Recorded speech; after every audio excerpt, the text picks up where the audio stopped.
दुनिया के महासागर अपने भीतर न जाने कितने रहस्य समेटे हुए हैं, लेकिन जब बात आती है समुद्र पर तैरते विशाल और शाही जहाज़ों के बारे में तो ये इंसानी तकनीक और लग्जरी की सबसे ऊंची मिसाल बन जाते हैं। क्या आप जानते हैं कि कुछ जहाज़ तो किसी तैरते हुए शहर से कम नहीं होते हैं।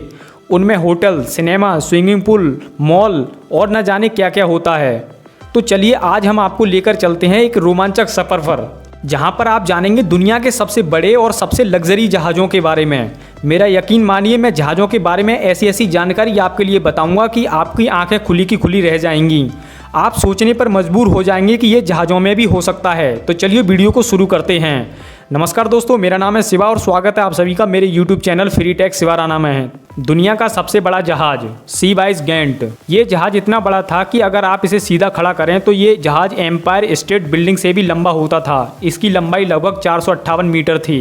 लेकिन जहाज इतने भारी होकर भी तैरते कैसे हैं? जहाज का डिजाइन ऐसा होता है कि वह अपने वजन से ज़्यादा पानी को विस्थापित करता है। पानी में तैरने वाली सभी वस्तुएं आर्किमिडीज सिद्धांत को फॉलो करती हैं, जिससे भारी से भारी जहाज भी पानी पर तैरते हैं। चलिए जानते हैं कि शिप में एक घंटी होती है, इसका महत्व क्या होता है और ये घंटी क्यों लगाई जाती है।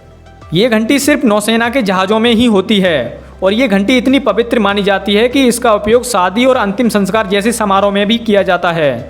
सबसे पुरानी जहाज का मलबा। काले सागर में 2400 साल पुराना यूनानी जहाज लगभग सही सलामत हालत में मिला था, क्योंकि वहाँ गहराई के साथ साथ ऑक्सीजन भी मौजूद थी, इसलिए वहाँ पे इस जहाज का मलबा ज़्यादा डैमेज नहीं हो पाया था।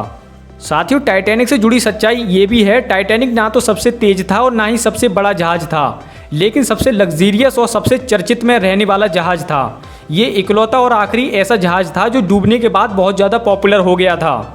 प्राचीन समय में जो लोग जहाज को चलाते थे वो नेविगेशन के लिए ध्रुव तारा की छाया की लंबाई से दिशा तय करते थे, वो भी बिना किसी कंपास और जीपीएस के बिना। ये जहाज चलाने वालों के लिए बहुत ज़्यादा चैलेंजिंग समय था।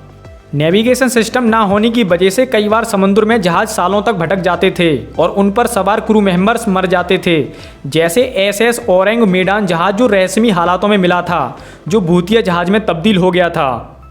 अलांग भारत में दुनिया का सबसे बड़ा शिप डिसमेंटल यार्ड है, जहां जहाज़ों को हाथों से काटा जाता है, जिस जगह को जहाज़ों का कब्रिस्तान भी कहा जाता है।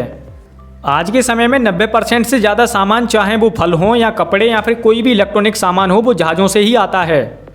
साथियों, चाहे वो दुनिया का कोई सा भी देश हो।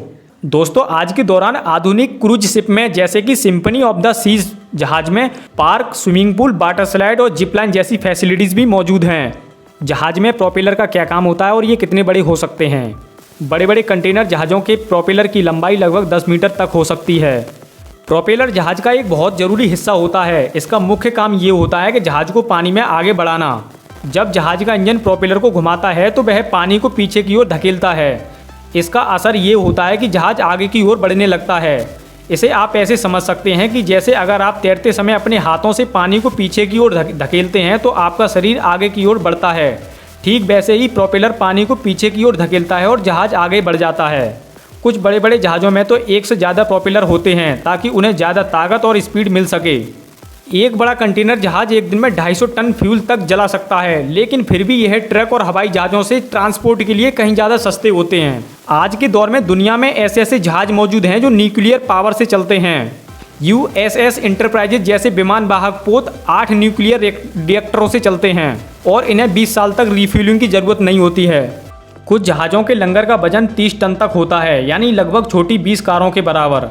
नॉर्मली अगर हम 4 व्हीलर की बात करें तो उसे घूमने के लिए 10 से 15 मीटर स्पेस की ज़रूरत होती है। साथियों, क्या आप जानते हैं कि एक सुपर टैंकर जहाज को घूमने के लिए कितने स्पेस की ज़रूरत होती है? एक सुपर टैंकर को पूरी तरह से घूमने के लिए लगभग 3 से 5 किलोमीटर जगह चाहिए होती है। आधुनिक जहाज़ों पर नैनो टेक्नोलॉजी से बनी एक पेंट लगी होती है जो छोटी मोटी खरोंच और छोटी मोटी दरारों को खुद ही भर लेती है। आज भी अफ्रीका और खाड़ी के देशों के आसपास जहाज़ों को समुद्री डाकुओं से सुरक्षा करनी पड़ती है, लेकिन आज के दौर में लगभग सभी जहाज़ों पर सुरक्षा गार्ड मौजूद होते हैं। जापान और नॉर्वे जैसे देश अब बिना चालकों के जहाज बना रहे हैं, जो पूरी तरह से एआई से कंट्रोल